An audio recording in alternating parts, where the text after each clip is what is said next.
Le torchon brûle-t-il entre le roi Charles et son frère le prince Andrew?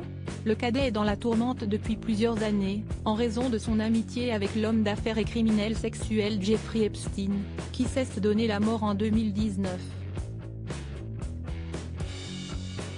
Mais la situation s'envenime lorsque Virginia Giuffre porte plainte contre le prince Andrew en août 2021, accusant ce dernier de l'avoir agressée sexuellement à 3 reprises en 2001, alors qu'elle était âgée de 17 ans.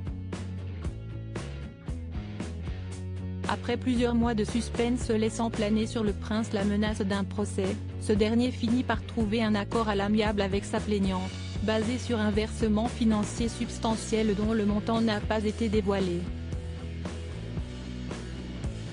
Si Andrew parvient à éviter le jugement du tribunal, il ne peut se s'affranchir de celui du public, qui s'indigne de voir le duc d'York impuni malgré les lourdes accusations. Les autres membres de la famille royale l'ont bien compris et doivent composer avec l'indésirable de la couronne.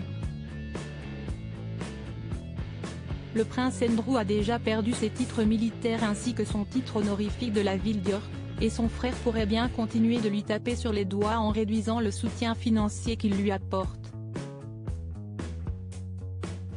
Prince Andrew furieux à l'idée que Charles III puisse le mettre de côté, mais ce n'est pas tout. Il semblerait que le roi Charles III envisage d'interdire au prince Andrew de porter la somptueuse robe de velours des chevaliers de la Jarretière lors de son couronnement. Déjà en juin dernier, il avait été privé de la traditionnelle cérémonie de l'ordre de la Jarretière à Windsor. Une source a déclaré au Mirror que le prince avait été laissé dans l'ignorance la plus totale en ce qui concerne sa tenue pour le couronnement, bien que d'autres aient été informés des détails, et qu'il était furieux à l'idée qu'on puisse lui interdire de porter les robes. Que décidera le roi Charles III? Verdict le 6 mai prochain.